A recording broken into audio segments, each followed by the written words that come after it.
지난 주일날 말씀 묵상학교를 마무리했습니다. 수료식을 했는데요. 4주차 마지막 강의 제목이 뭐냐면 사랑의 사람이 되다입니다. 사랑의 사람이 되다. 말씀 묵상을 하는데 왜 사랑의 사람이 될까 했더니요, 말씀 묵상하는 이유는 바로 우리가 사랑의 사람, 예수님을 닮아가는 것이기 때문에 그렇습니다. 여기 우측도 한번 읽어볼까요? 뭐로 적혀 있죠? 글씨요. 하나님은 시작. 하나님은 사랑이시니라. 하나님은 사랑이십니다. 우리가 하나님의 형상을 회복해야 하는데 그 하나님의 형상은 사랑의 모습입니다. 우리가 예수님을 닮아가자 고백하는데 닮아가고 싶은 가장 예수님의 성품 중에 하나는 사랑입니다. 끝까지 사랑하시는 예수님의 모습을 우리가 정말 닮아가기를 원합니다. 우리 한 번 더 이렇게 인사했으면 좋겠습니다. 사랑의 사람이 됩시다. 시작. 사랑의 사람이 됩시다. 이 찬양 아시죠? 사랑의 주님이 날 사랑하시네. 그 다음은요, 내 모습 이대로 받으셨네. 함께 해볼까요?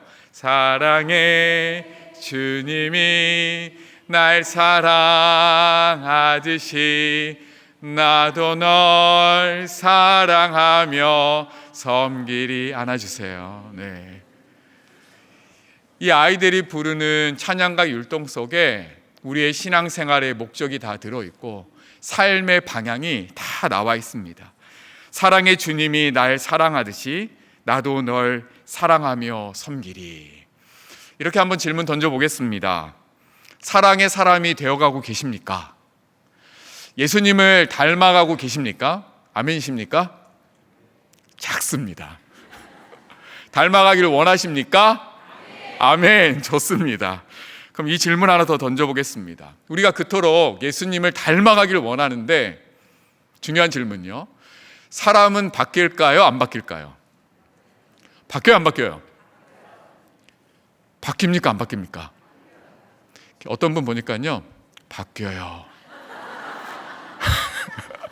바뀌어요. 바뀌기를 정말 원하는데 잘 안 바뀌는 게 우리의 현실이지 않습니까?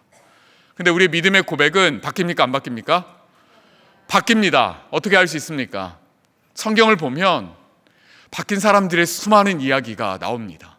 이게 우리의 신앙이자 우리의 고백입니다. 모세 겁쟁이였잖아요. 이스라엘 지도자로 바뀝니다. 삭개오 아시죠? 돈이 최고다 여겼던 사람이 돈을 이제 다스리면서 베풀 줄 아는 사람으로 바뀝니다. 병든 자도 바뀌고요, 마음이 상한 자도 바뀝니다. 사도 바울, 예수 믿는 자를 핍박했던 자가 복음을 전하는 자로 바뀝니다. 핵심은요, 예수님 만남이 곧 변화입니다.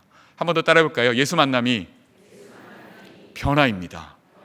예수님을 만나면 변할 수 있고 바뀔 수 있고 예수님을 닮아갈 수 있습니다. 오늘 말씀을 보니까요, 예수로 변화된 한 사람이 나옵니다. 우리 14절 말씀 함께 읽어보도록 하겠습니다. 베드로가 11 사도와 함께 서서 소리를 높여 이르되 유대인들과 예루살렘에 사는 모든 사람들아, 이 일을 너희로 알게 할 것이니 내 말에 귀를 기울이라. 베드로가 서서 소리를 높여 말하고 있습니다. 베드로가 서 있는 모습을 한번 상상해 보십시오. 어떻게 서 있는 것 같습니까? 좀 엉거주춤 서 있는 것 같습니까? 어깨가 처져 있는 것처럼 보이십니까? 좀 짝다리를 짚으면서 비판적으로 서 있습니까? 그렇지 않습니다. 14절 내용을 보니까 유대인들과 예루살렘에 사는 모든 사람들아, 앞에 있는 모든 사람들에게 선포하며 내 말에 귀를 기울이라. 그가 두 다리로 당당하게 서서 내 이야기를 경청해 줄 것을, 이 복음을 들어줄 것을 아주 강력하게 선포하며 외치고 있습니다. 그 두 다리는요, 아주 굳건합니다. 당당합니다. 불과 얼마 전까지만 해도 베드로는 그렇게 서지 못했습니다. 지금 사도행전 2장에 당당한 그 두 다리를 볼 때 그렇지 못한 모습을 앞에 사복음서에서 발견하게 됩니다. 예수님이 잡히시던 날 밤에 그의 발걸음을 상상해 보니까요, 참 흥미롭습니다. 마태복음 26장의 내용을 보니까 예수님께서 잡히시고 대제사장 집으로 끌려가실 때 베드로의 발의 모습을 이렇게 그려보고 있습니다. 그런데 베드로는 멀찍이 떨어져 예수를 뒤따라 대제사장의 집 앞마당에까지 갔다. 그는 결말을 보려고 그 안으로 들어가서 그렇게 그의 발자취를 하나 둘 따르고 있습니다. 상상해 볼까요? 예수님 때문에 자신이 피해 볼까봐 멀찍이 떨어져 있는 베드로의 모습입니다. 대제사장 집으로 가서 보기는 봐야 되는데 신분이 탄로날까봐 살금살금 들어갑니다. 사람들이 나를 알아볼까봐 어쩌면 어둠 속에 가장 구석에 숨어 앉아 있었는지 모릅니다. 그때 한 하녀가 당신 갈릴리 사람입니다. 당신 예수와 함께 있었죠?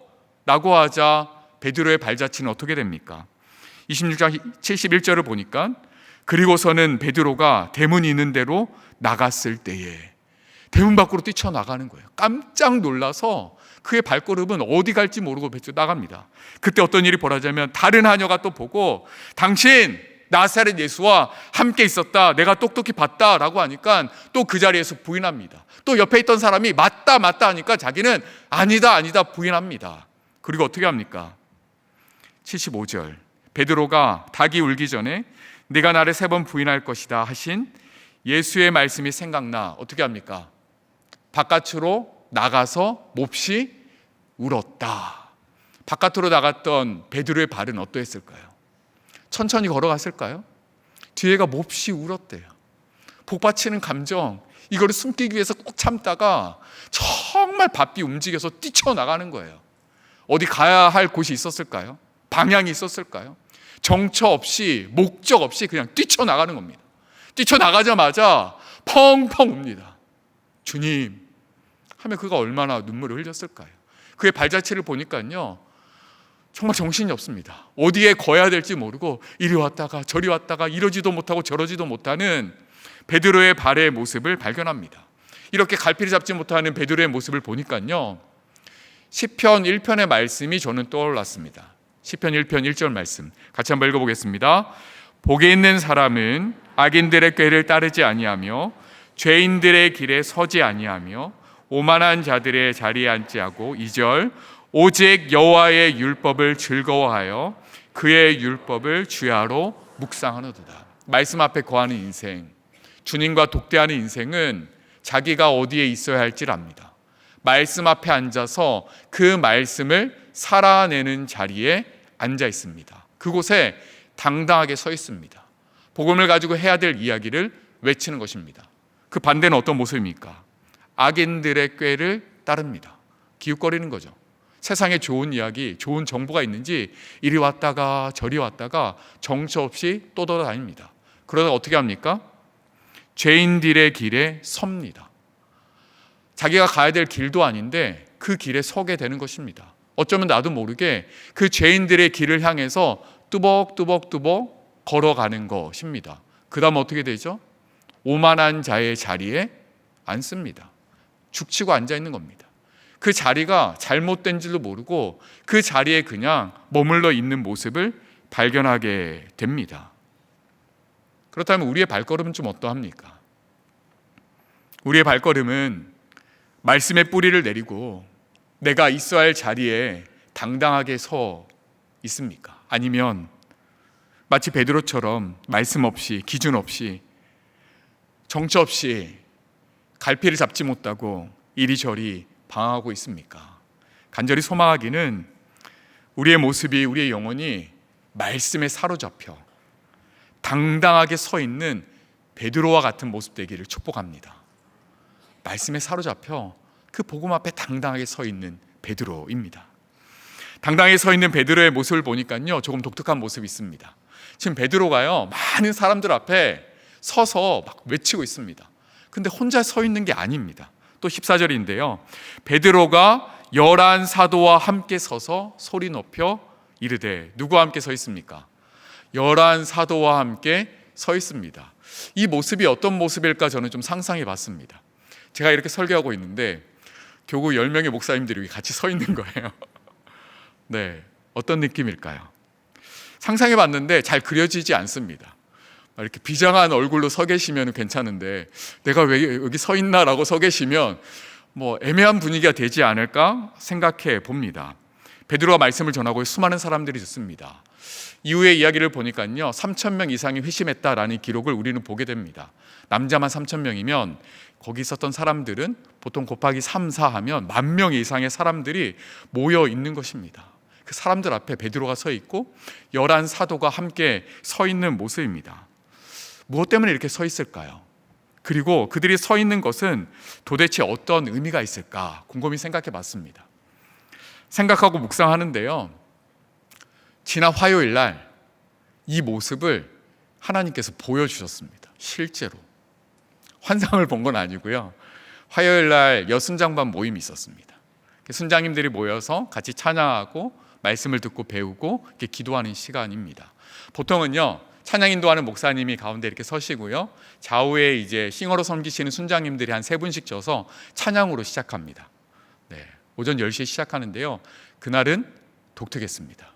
무려 13명이 섰습니다. 13명이 서고 이교구 순장님들이 서셨습니다. 그리고 목사님이 어디 서실까요? 제일 이쪽에. 그 전사님은 저기 제일 끝에. 그럼 찬양 인도는 누가 했을까요? 순장님들이 하셨습니다. 순장님들이 하셨어요. 순장님께서 조금은 떨리는 어조로, 그리고 그 진실을 전하고자 하는 마음으로 이렇게 시작하셨습니다. 그 안에 생명이 있었으니 이 생명은 생명이 있었으니 이 생명은 사람들의 빛이라 라고 하면서 요한복음 말씀으로 시작하며, 안녕하세요 순장님, 우리 안에 생명 조회가 있음을 믿습니까? 순장님이 아멘 이렇게 해주셨어요. 믿습니까? 아멘 이렇게 해주셨어요. 오늘은 순장반 찬양을 이교구에서 섬기게 되었는데요, 세 분의 순장님께서 받았던 은혜를 찬양에 담아 나누려고 합니다. 그 은혜가 모든 순장님에게 풍성하게 있기를 원합니다 라고 하면서 순장님이 본인의 간증과 사연을 이야기하고 찬양을 소개하며 함께 찬양했습니다. 그 찬양이 끝나니까 또 옆에 있던 순장님이 본인의 신앙의 간증을 짧게 하고 본인이 한 찬양을 소개하며 함께 찬양했습니다. 또 끝나니 또 한 순장님이 이렇게 이야기합니다. 그 모습을 바라보면서 정말 진한 감동을 받았습니다. 11명의 순장님이 서 계셨거든요. 한 명의 순장님이 이야기하지만 모든 순장님들이 그 의견에 공감하며 그 순장님이 한 말씀 한 말씀 할 때마다 아멘으로 선포해 주셨습니다. 아멘, 아멘. 때로는 고난 중에 힘든 가운데 믿음을 선포할 때면 함께 눈물을 흘리면서 우리 신실하신 하나님 붙잡읍시다 아멘 하며 함께 그 11명의 순장님들이 그 단위에 서서 선포하면서 나갔습니다. 마치 베드로와 11 사도들처럼 교역자와 11 순장님들이 그 자리에 서서 믿음의 선포를 했던 것입니다. 그 선포가 얼마나 강력했는지 모릅니다. 오늘 사도행전 2장의 모습을 제가 본문에 살피면서 말씀을 준비하면서 제 마음속에 이러한 변화를 경험했습니다. 처음에는요, 본문을 통해서 베드로의 설교를 듣는 입장이었습니다. 오늘 내용이요, 베드로의 긴 설교이거든요. 우리는 앞부분만 봤습니다. 설교를 보면서 야, 베드로 선생님 어떻게 설교를 하나 살펴봤습니다. 살펴보면서 야, 설교 중에 요엘서도 꺼내서 이야기를 하네, 다윗의 시편을 꺼내서도 이야기하네. 그러면서 본인이 정말 강력하게 믿는 그 바를 막 자신 있게 선포하는 베드로의 모습을 보면서 와, 설교 정말 잘하신다. 저는 원고를 다 적어서 하지만 그 당시에 원고 있었을까요? 없습니다. 성령에 충만하여서 하는 그 선포를 보면서 와, 탁월하다. 그리고 한참을 그 말씀을 묵상하고 나니까요, 그 말씀을 충분히 공감하고 이해하고 나니까 이제는 제가 그냥 무리주의 한 명으로 그 설교를 듣는 사람이 아니라 베드로 곁에서 11 사도가 된 듯한 느낌. 아멘, 아멘, 맞습니다, 맞습니다. 그렇게 선포하고 있는 모습을 발견하게 됩니다. 그리고 말씀을 준비하고 이 자리에 서니까 제 소망은 하나님, 제가 베드로처럼 선포하고 우리 성도님들은 함께 11 사도처럼 화답하면 좋겠습니다. 이 소망하며 꿈을 꾸게 됩니다. 베드로와 11 사도가 한 방면을 바라보고 있습니다. 믿지 않는 무리를 향하여 복음을 선포하는 것입니다. 그러면서 설교를요, 저도요 이렇게 하고 싶었습니다. 이렇게. 그래야지 한쪽 보이지 않지만 세상을 향해서 우리가 믿는 내용을 세상을 향해 외치는 것입니다. 우리가 함께 서서 당당하게 서서 외쳐야 할 그 노래는 무엇일까요? 우리 베드로 선생님의 긴 설교가 있는데 아주 짧게 두 가지를 좀 나누고자 합니다. 우리가 함께 서서 외쳐야 할 노래, 첫 번째는요, 내게 성령을 부어주셨다입니다. 한번 따라해 볼까요? 내게 성령을 부어주셨다. 내게 성령을 부어주셨다. 베드로는 설교를 시작하면서 이렇게 이야기합니다. 때가 제3시니 너희 생각과 같이 이 사람들이 취한 것이 아니라. 3시는요 오전 9시입니다. 근데 사람들이 볼 때는 취한 것처럼 횡설수설하는 모습을 발견하게 됩니다. 말은 하는데 어떤 말인지 알아듣지 못합니다. 그 말은 어떤 말입니까? 흔히 방언이라고 하죠. 각 나라의 언어로 이야기하기 시작합니다. 그 내용은 하나님의 큰 일에 대한, 복음에 대한 내용이었습니다. 도대체 알아들을 수 없으니까 너무나도 당황스러운 상황이 펼쳐집니다. 막 웅성웅성합니다. 어떤 사람들은 술 취했다고 비방하고 조롱하기 시작합니다. 이때 베드로가 계속해서 말하죠. 이는 곧 선지자 요엘을 통하여 말씀하신 것이니, 여러분 이 현상은 요엘 선지자가 한 일이 이루어진 것입니다. 17절, 하나님이 말씀하시기를 말세에 내가 내 영을 모든 육체에 부어주리니 너희의 자녀들은 예언할 것이요 너희의 젊은이들은 환상을 보고 너희의 늙은이들은 꿈을 꾸리라. 이 요엘 선지자의 예언이 이루어진 것입니다 라고 베드로 사도는 선포합니다. 요엘 말씀을 제가 찾아보니까요, 지금 베드로가 한 이야기가 비슷한데 좀 다른 점이 있었습니다. 베드로는요, 말세에 내가 내 영을 모든 육체에 부어주리니 이렇게 시작하는데요, 요엘서 2장 28절을 보니까 이렇게 기록되어 있습니다. 차이점 한번 보실래요? 그 후에 내가 내 영을 만민에게 부어주리니. 말세가 원래는 어떻게 표현되어 있습니까? 그 후에. 말세가 그 후에라고 표현되어 있습니다. 좀 차이점이 있습니다. 그 후에는요, 어느 때인지 모른 막연한 미래입니다. 그 후에 내가 내 영을 만민에게 부어주리라. 근데 이제 베드로는요 뭐라고 합니까? 말세에. 영어로 하면요 in the last day입니다. 마지막 날들에. 그럼 그 마지막 날들은 언제일까요? 그 마지막 날들, 말세라고 하는 마지막 날들은 언제일까요? 베드로가 이야기하는 이 말세는요, 예수님의 초림 사건 이후부터 예수님의 언제까지요? 재림의 때까지입니다. 말세에 내가 내 영을 모든 사람에게 부어주리라. 그럼 누가 포함되는 것입니까? 우리들도 포함되는 것입니다. 예수님의 초림, 예수님께서 이미 왔다 하지만 아직 완성되진 하나님의 나라를, 그 목표를 향해서 나아가는 이 시대에 우리에게 하나님께서 성령을 부으셨다는 그 약속이 어떻게 성취되고 지금도 우리 가운데 어떻게 이루어지는지를 베드로는 바라보라라고 이야기합니다. 이 요엘서를 이야기하면서 뒷부분에 가면 이야기합니다. 그가 약속하신 성령을 부어주셨다. 과거죠. 그가 약속하신 성령을 부어주셨다. 그래서 우리도 동일하게 고백할 수 있습니다. 내게 성령을 부어주셨다. 내게 성령을 부어주셨다. 우리는 이미 내 마음 가운데에 성령님을 모시고 살아가는 사람들입니다. 성령님이 계시니 얼마나 기쁜지 모릅니다. 얼마나 감사한지 모릅니다. 단순히 내 힘으로만 살아간 것이 아니라 하나님이 주시는 힘으로 살아가고 하나님이 주시는 힘으로 사역하니 참 기쁘고 행복합니다. 성령님이 내 안에 계실 때 어떠한 역사가 일어나는지 로마서 8장에서는 너무나도 잘 설명하고 있습니다. 로마서 8장은요 복음의 진수를 보여주는 성경 아닙니까? 그 중에 8장은 정말 보석과도 빛나는 장입니다. 이 8장에서는 성령님이 내 안에서 어떻게 역사하시는지를 너무 잘 설명해 주고 있습니다. 저는 로마서 8장을요 4단어로 요약하기를 좋아합니다. 한 절 한 절 읽으면서 제가 한번 요약해 드리겠습니다. 로마서 8장 1절과 2절인데요 성령을 모신 자답게 우리 큰 소리로 선포하며 읽었으면 좋겠습니다. 함께 읽겠습니다.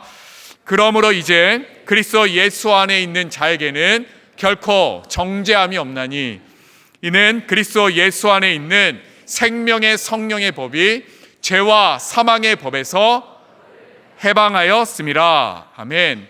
한번 따라해 볼까요? 자유하라. 자유하라. 하나님께서 우리를 죄에서 해방시켜 주셨으니 이제는 너희들 자유하라 라고 외치는 것입니다.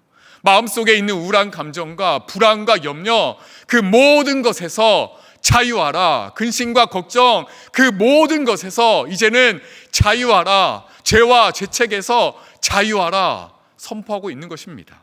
8장 15절 또 한번 큰 소리 한번 읽어보겠습니다. 너희는 다시 무서워하는 종의 영을 받지 아니하고 양자의 영을 받았으므로 우리가 아빠 아버지라 부르짖느니라. 아멘. 하늘 한번 바라볼까요? 하늘 한번 바라보십시오. 저를 한번 따라서 한번 외쳐보겠습니다.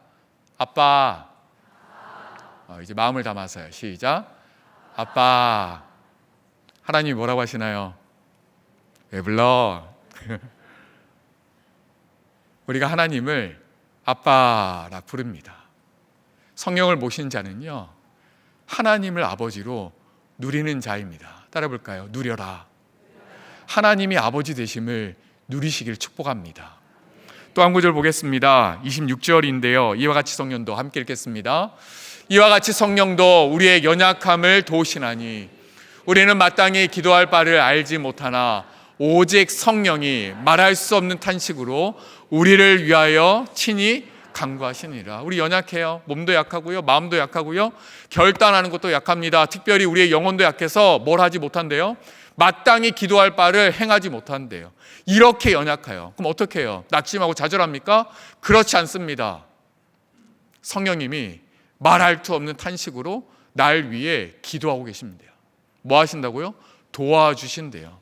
도와주신 그 성령님을 생각할 때 우리가 무엇을 할 수 있습니까? 한 번 더 선포해 봅시다. 힘내자. 힘내자. 왜요? 우리가 잘 못해도 내 안에 계신 성령님이 나를 위하여 말할 수 없는 탄식으로 친히 간구하시기 때문에 그러합니다. 기도는 무엇입니까? 내가 무언가를 막 쏟아놓는 것이 아니라 내 안에서 내 영혼을 바라보시는 성령 하나님이 나를 바라보면서 말할 수 없는 탄식의 소리를 듣는 것이 기도입니다.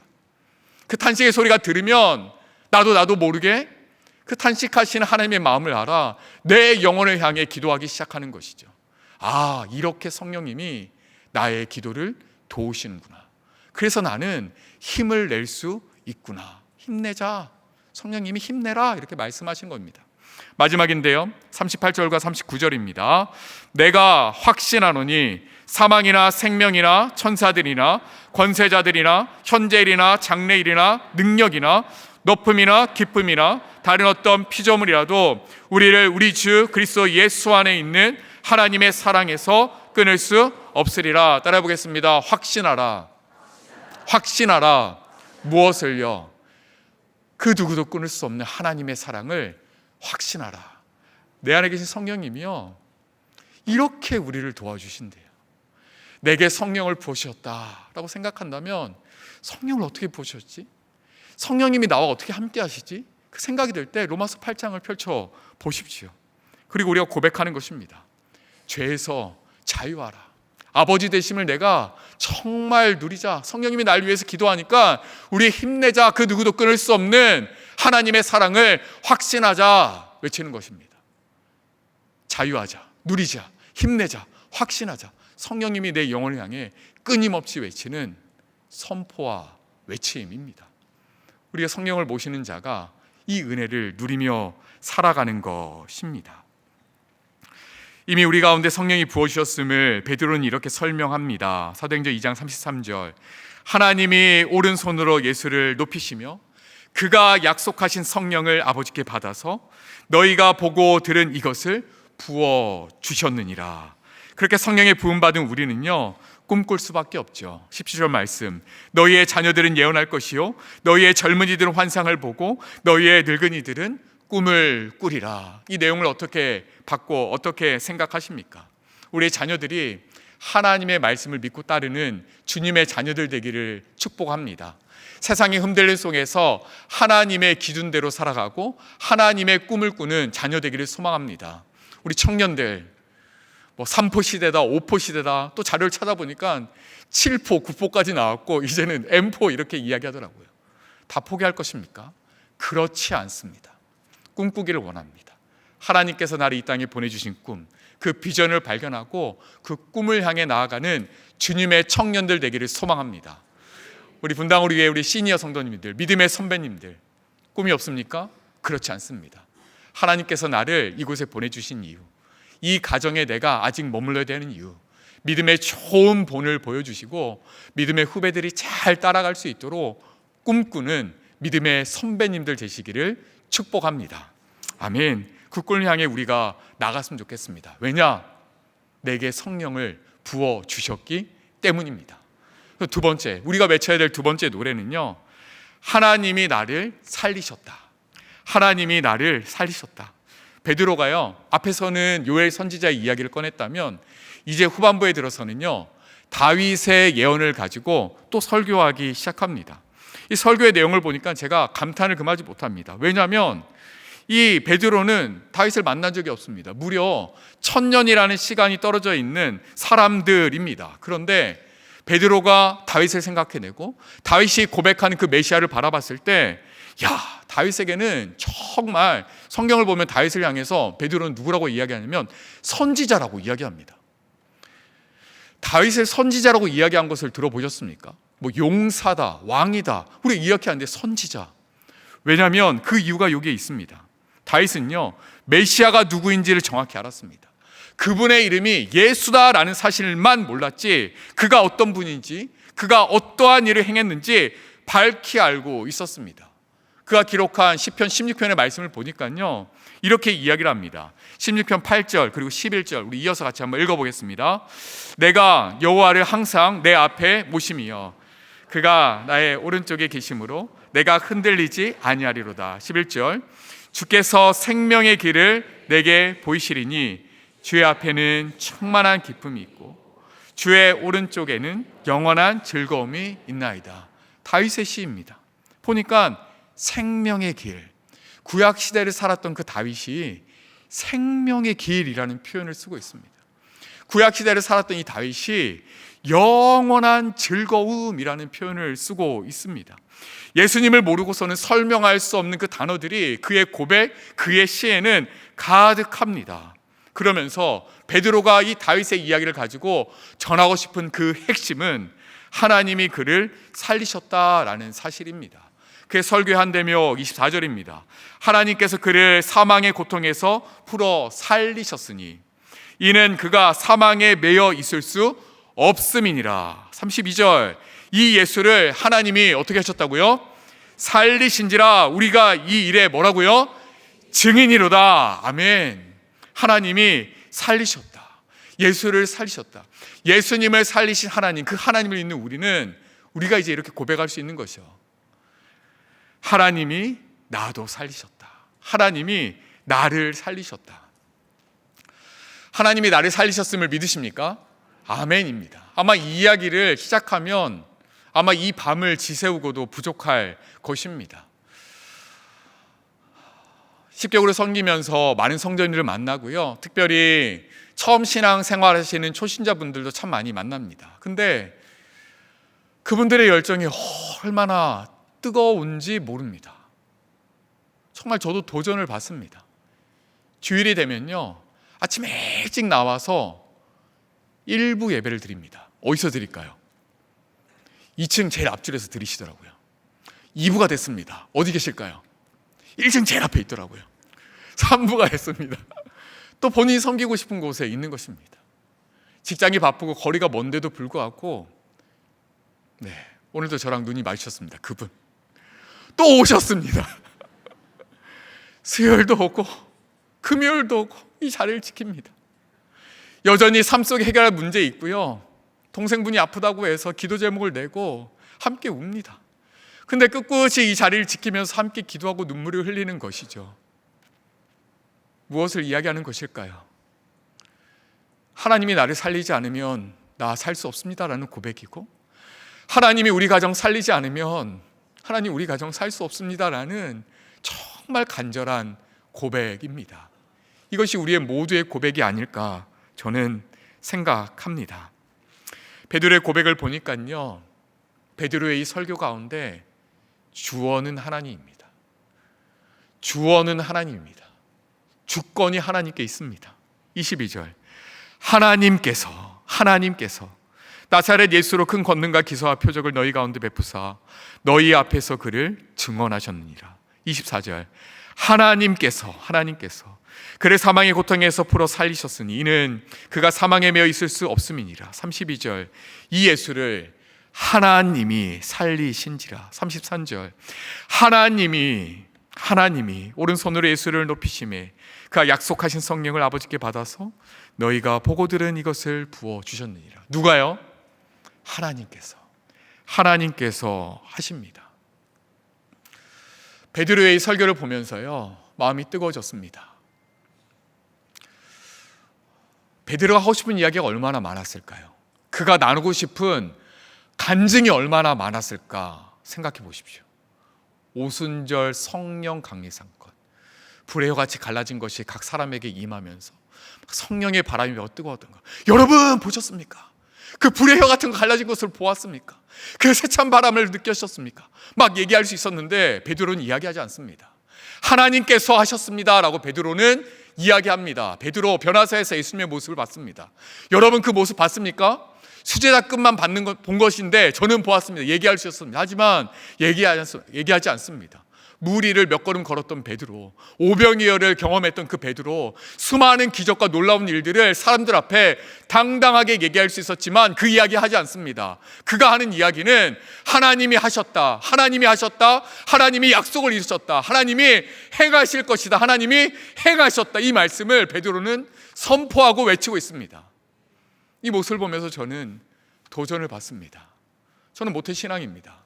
누군가가 뜨거운 간증을 하면 저도 모르게 움츠러듭니다. 나는 뜨거운 간증이 없는데, 어떤 획기적인 회심의 사건이 없는데, 물론 있지만 획기적인 사심이 없는데 움츠러들고 막 이럽니다. 근데 오늘 말씀을 보면서 간증이 그게 아니구나. 간증은 하나님이 하신 일을 선포하는 거구나. 하나님이 내게 하신 일을 선포하는 것이 간증이구나. 하나님이 나를 살리신 사건, 하나님이 우리 가정을 살리신 사건, 여전히 하나님이 우리 가정을 붙들고 인도하시는 그 놀라운 인도하심이 나에게는 간증이구나 소망하면서, 약속하신 성령이 내 안에 부어진 이 놀라운 성취가 내게는 간증이요, 예수를 살리신 하나님이 나를 살리심이 우리에게 간증된 줄로 믿습니다. 그래서 이 밤에 하고 싶은 것이 있습니다. 베드로와 열한 사도들처럼 당당하게 서서 내게 성령을 부으셨다 마음껏 외치기를 소망합니다. 또 당당하게 서서 하나님이 나를 살리셨다 함께 외치는 이 밤 되기를 소망합니다. 베드로의 설교의 가장 마지막 36절인데요, 베드로보다 더 큰 목소리로 함께 읽었으면 좋겠습니다. 함께 읽겠습니다.